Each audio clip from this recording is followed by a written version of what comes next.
All right, let's dive right into this explainer. Today, we are tackling a situation that is pretty much guaranteed to spike the blood pressure of absolutely any caregiver, and that is the screaming toddler in the car seat. I mean, if you've ever stood in a parking lot just sweating while your child arches their back like a professional gymnast to avoid being buckled in, you know exactly what I'm talking about. In this explainer, we're going to completely unpack this daily nightmare. We're looking at both sides of the coin, the behavioral realities of why your child is screaming in the first place, and the physical, clinical realities of keeping them safely secured. It's a real dual dilemma, and we're going to break the whole thing down together. So here is our roadmap for today. 1. The car seat battleground. 2. Decoding the screams. 3. 3 ways to help. 4. The safety non-negotiable. 5. Virtual checks, fix errors. And 6. Breaking the stress loop. Section 1. The car seat battleground. Understanding the daily struggle. Okay, let's dive into this. First, I just want to acknowledge the extreme stress of this situation. Seriously, if you're dealing with this, you aren't doing something wrong. It is incredibly overwhelming. But to actually solve the problem, we first have to figure out what is going on inside your child's head. Why do they turn into a screaming acrobat the literal second they see the car seat? It feels super personal, doesn't it? It feels like they're just fighting you to fight you. But the research points to something totally different. When we look closely at the behavioral evidence, because interestingly, there's actually no clinical trial literature on car seat fear specifically, we can start to piece together their internal reality based on what we know about how kids tolerate restrictive routines in general. Section 2. Decoding the screams. 3 distinct root causes. The absolute most useful thing to know here is that a kid screaming in a car seat isn't just one unified problem. It actually splits into 3 completely distinct categories, and this is vital because you can't fix one by treating it like another. Think of the exact same car seat representing 3 completely different experiences for your child. First up, there's discomfort. Think of this as the scratchy jumper scenario. This is by far the most common cause. The straps are twisted, their coat is bunching up, they're overheating, the sun's in their eyes, or maybe they even have motion sickness.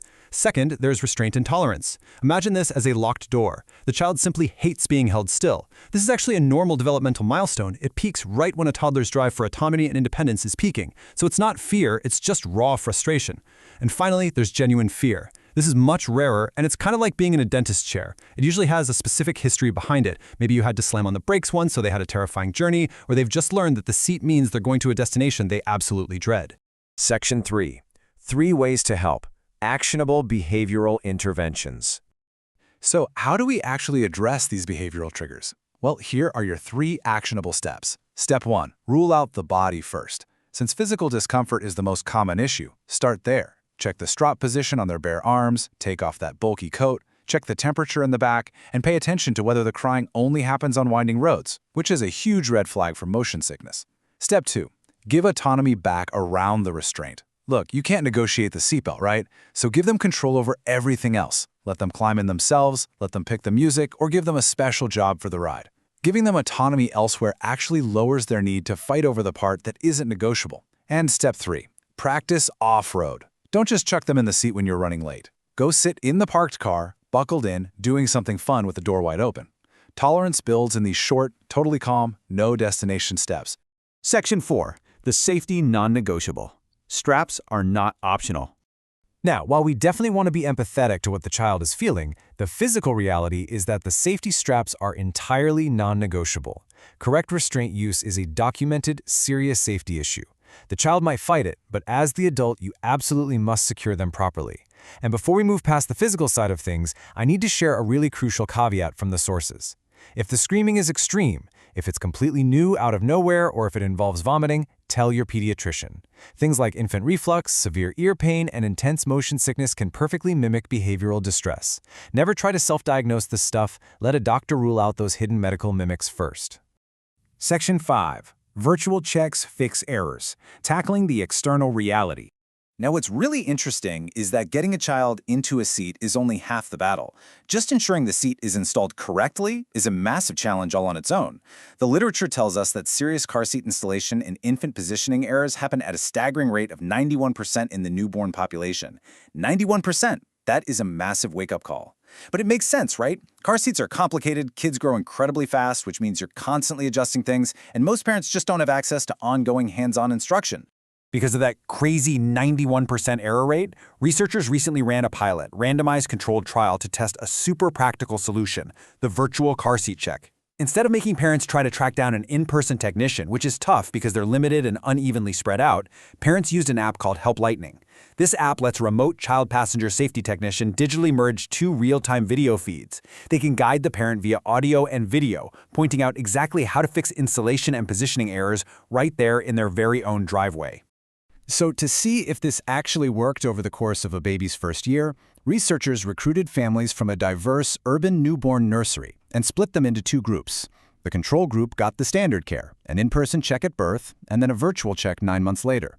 The intervention group got that same in-person check at birth, plus repeated quarterly virtual touchpoints at 3, 6, and 9 months. And the results here build a seriously compelling case. By the time the babies hit 9 months old, the intervention group, the ones getting those regular virtual check-ins, saw their mean proportion of serious errors drop all the way down to just 2%. Meanwhile, the control group was sitting at a 10% serious error rate. This proves that repeated longitudinal virtual checks dramatically reduce the exact kinds of installation and positioning errors that endanger kids and crashes. Beyond the safety metrics, caregivers in the trial reported really high satisfaction and said they felt way more confident handling their car seats. But to be totally impartial, researchers did note a real-world hurdle. About 30% of the virtual checks ran into technical challenges. We're talking needing a robust Wi-Fi connection, having enough cellular data, or just struggling to use the specialized app itself. It really highlights that while this is a fantastic tool, future versions are absolutely going to need to consider families with varying levels of internet and tech access. Section 6. Breaking the stress loop. The loop payoff. All right. We've looked at the clinical safety data of how to properly install a seat, and we've analyzed the behavioral psychology of a toddler's drive for autonomy. Now let's bring it all full circle by focusing on the one environmental thing that ruins absolutely both of these aspects. The crucial point is summed up perfectly by this insight from the source material. If you are exclusively buckling your child in when you're running late, when you're sweating, and when your tone of voice is frantic, your child quickly learns that the car seat equals stress. The adult stress actually becomes a direct trigger for the child's meltdown. You are unintentionally feeding the exact behavior you're desperate to stop. So, I want to wrap up this explainer by leaving you with this provocative thought to ponder about your own daily routine. Does your car seat only appear when you are stressed and late? If it does, you might be trapped in a stress loop. But by understanding the root causes of their behavior, practicing off-road without a destination, and ensuring your seat is properly checked by a professional, even virtually, you really can take the panic out of the parking lot. Thank you so much for joining me, and I hope this gives you a whole new perspective for your next car ride.